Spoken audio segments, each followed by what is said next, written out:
আসসালামু আলাইকুম, welcome back to my channel Zesty Cooking BD.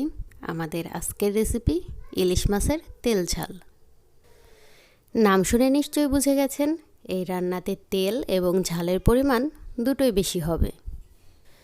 ইলিশ মাছে ঝালের পরিমাণ আমরা সাধারণত কমই পছন্দ করি, তবে এই রান্নাতে ঝাল একটু বেশি হলেই মজা হবে আর তেলও একটু বাড়িয়েই দিতে হবে।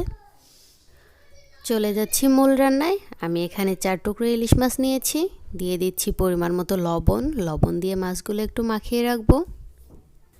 এতে করে মাছের মধ্যে লবণ ঢুকবে আর মাছের স্বাদও বাড়িয়ে দেবে।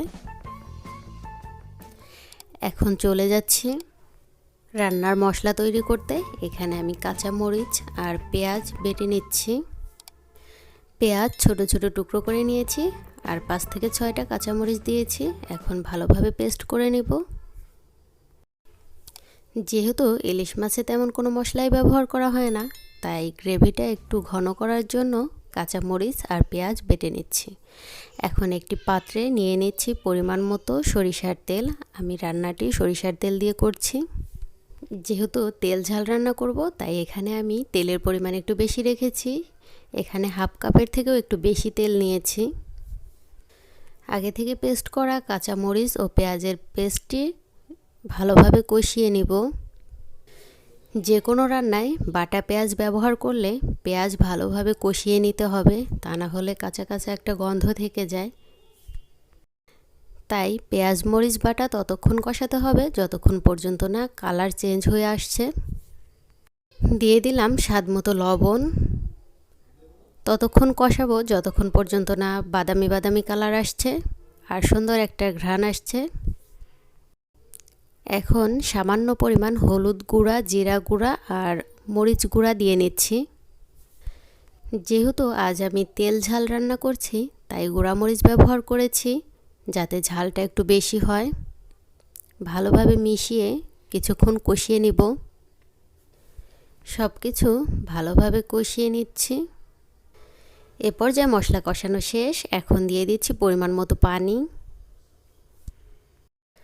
আমি এখানে 1 কাপ পানি ব্যবহার করেছি। আপনারা যদি পরিমাণে বেশি তৈরি করতে চান তাহলে পানির পরিমাণ বেশি করে দেবেন।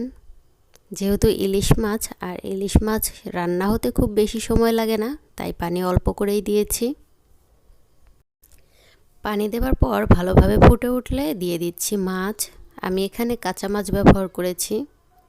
এই রান্নাতে কাঁচা মাছ ব্যবহার করলেই বেশি মজা লাগে। আপনারা যদি কাঁচা মাছ পছন্দ না করেন তাহলে আগে থেকে একটু ভেজে নিতে পারেন, তবে কাঁচা মাছ ব্যবহার করলেই বেশি মজা হবে আশা করছি। মাছ দিয়ে এখন ঢেকে দিচ্ছি। 2 মিনিটের জন্য ঢেকে দিয়েছিলাম। এখন আবার মাছগুলো উল্টে দিচ্ছি। মাছগুলো ভালোভাবে উল্টে আর কিছুক্ষণ সময় রান্না করে নিব। ইলিশ মাছের তেল ঝাল রান্না করাটা কিন্তু খুবই সহজ। খুব অল্প উপকরণ এবং অল্প সময়েই এই রান্নাটি করা যায় এবং রান্নাটি খুবই সুস্বাদু হয়ে থাকে। যারা ইলিশ মাছ এভাবে রান্না করে খেয়েছেন তারা তো জানেন এই রান্নাটি কতটা মজার হয়, আর যারা এখনও এভাবে রান্না করে খাননি তারা অবশ্যই একবার ট্রাই করে দেখবেন। আশা করছি আপনাদের ভালো লাগবে। এভাবে ইলিশ মাছ রান্না করে গরম ভাত অথবা খিচুড়ি কিংবা পোলাওয়ের সাথেও খুবই মজার লাগে। বাঙালি মানেই ইলিশ, আর ইলিশ পছন্দ করে না এমন বাঙালি খুঁজে পাওয়াই ভার। আর ইলিশ প্রেমী বাঙালিদের জন্যই আমাদের আজকের এই রান্নাটি। আমাদের রান্না কিন্তু প্রায় শেষ।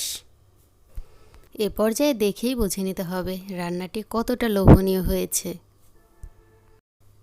রান্না শেষ।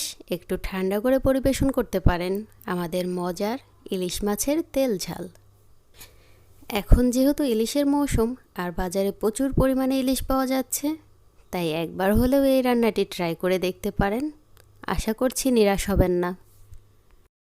আমাদের রান্নাটি যদি আপনাদের ভালো লেগে থাকে তাহলে অবশ্যই লাইক, কমেন্ট, শেয়ার করবেন। আর নতুন হয়ে থাকলে সাবস্ক্রাইব করে বেল বাটন প্রেস করে পাশেই থাকবেন। সবার সুস্বাস্থ্য কামনা করছি। সুস্থ থাকুন, ভালো থাকুন। আসসালামু আলাইকুম। আল্লাহ হাফিজ।